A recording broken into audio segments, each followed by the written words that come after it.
అయితే ఈరోజు మధ్యాహ్నం నేను ఒక షార్ట్ కూడా చేయడం జరిగింది. జస్ట్ సెండ్ మనీ చేసినందుకు మనకు 20 రూపీస్ వస్తాయి. అది నేను కూడా ట్రై చేశాను, నాకు 20 రూపీస్ క్యాష్ బ్యాక్ వచ్చింది. అంతేకాకుండా అమెజాన్ ప్రైమ్ కనుక మీరు తీసుకుందాం అనుకుంటే ప్రస్తుతం 50% లేదా 750 రూపీస్ డిస్కౌంట్ పొందే అవకాశం ఉంది. ఆ ఆఫర్ కూడా మీరు ఉపయోగించుకోండి. అప్డేట్స్ అని కూడా నేను మన టెలిగ్రామ్ ఇంకా వాట్సాప్ ఛానల్స్లో ప్రొవైడ్ చేయడం జరిగింది. సో బ్యాలెన్స్ ఎంక్వైరీ అనేది ఆల్మోస్ట్ అందరూ కూడా చేస్తూ ఉంటాం, బట్ దీనిపైన కొంత లిమిట్ అయితే తీసుకురావడం జరిగింది.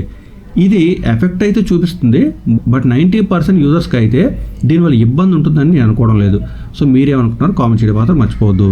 ప్రస్తుతానికైతే మనం ఎన్నిసార్లు అయినా కానీ బ్యాలెన్స్ ఎంక్వైరీ చేయొచ్చు యూపీఐ యాప్స్లో, బట్ దీనిపైన అయితే ఇప్పుడు లిమిట్ తీసుకురావడం జరిగింది. Per day, per app, per customer 50 times మాత్రమే ఇది చెక్ చేయగలం. 24 అవర్స్లో మీరు బ్యాలెన్స్ ఎంక్వైరీ అనేది 50 టైమ్స్ మాత్రమే మీరు చెక్ చేయగలరు.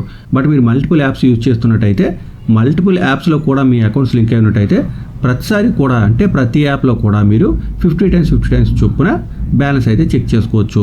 అయితే ఇక్కడ జరిగిన ఒక మంచి ఏంటంటే, ఇకపై ఏదైనా యూపీఐ ట్రాన్సాక్షన్ సక్సెస్ అయినట్టయితే ఆ ట్రాన్సాక్షన్ సంబంధించిన అన్ని డీటెయిల్స్తో పాటు ఆ ట్రాన్సాక్షన్ అయిన తర్వాత బ్యాలెన్స్ ఎంత ఉంటుందో ఆ డీటెయిల్స్ కూడా మనకి ప్రొవైడ్ చేయాల్సి ఉంటుంది. మీ అందరికీ తెలిసే ఉంటుంది, మనం ఏదైనా యూపీఐ అప్లికేషన్లో అకౌంట్ లింక్ చేయాలనుకుంటే మనం యూపీఐ యాప్ ఓపెన్ చేసి న్యూ అకౌంట్ యాడ్ చేసేటప్పుడు మన దగ్గర ఉన్న కార్డ్ లేదా బ్యాంక్ అకౌంట్ ఏ బ్యాంక్ ప్రొవైడ్ చేస్తుందో ఆ బ్యాంక్ నేమ్ మనం సెలెక్ట్ చేయాల్సి ఉంటుంది. ఒకసారి సెలెక్ట్ చేసిన తర్వాత మన నెంబర్కి లింక్ అయి ఉన్న బ్యాంక్ అకౌంట్స్ లిస్ట్ అంతా కూడా వస్తుందన్నమాట.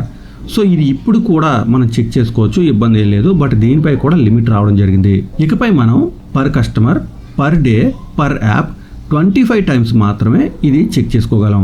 అయితే ఇప్పుడు ఏం జరుగుతుందంటే మనం ఎన్నిసార్లు ఈ లిస్ట్ రిట్రీవ్ చేసిన ఎలాంటి ప్రాబ్లం ఉండేది కాదు, బట్ ఇప్పుడైతే మాత్రం 24 అవర్స్లో per app, per customer, per డేకి 25 డేస్ మాత్రమే ఈ డీటెయిల్స్ మనం రిట్రీవ్ చేసుకోగలం. ఇది కూడా పెద్ద ఎఫెక్ట్ చూపించకపోవచ్చు, మీకు అర్థమయ్యే ఉంటుంది. అన్నెసెసరీగా ఓవర్లోడ్ చేయకుండా యూపీఐ సిస్టమ్ని ఈ రిస్ట్రిక్షన్స్ అయితే తీసుకురావడం జరిగిందనమాట.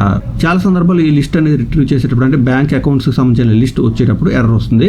ఆ యాప్ కనుక మళ్ళీ లిస్ట్ చెక్ చేయాలి అనుకుంటే మాత్రం మనం అక్కడ కన్ఫర్మేషన్ ప్రొవైడ్ చేస్తేనే ప్రాసెస్ ముందుకు వెళ్ళవలసి ఉంటుంది. ఫెయిల్ అయిపోయింది కదా అని మళ్ళీ ఆటోమేటిక్గా బ్యాంక్ అయితే మాత్రం మన కన్ఫర్మేషన్ లేకుండా ఆ బ్యాంక్స్ లిస్ట్ని రిట్రీవ్ చేయడం అయితే కుదరదు. సో ఈ విధంగా కొన్ని చేంజెస్ అయితే రావడం జరిగింది.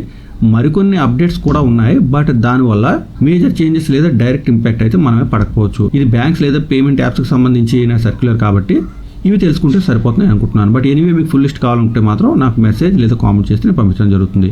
ఇక ఇన్ఫర్మేషన్ ఎవరికైనా హెల్ప్ అవుతుందంటే మాత్రం డెఫినెట్గా వీడియో లైక్ అండ్ షేర్ చేయడం మాత్రం మర్చిపోదు. మరొక అప్డేట్తో మళ్ళీ కలుసుకుందాం.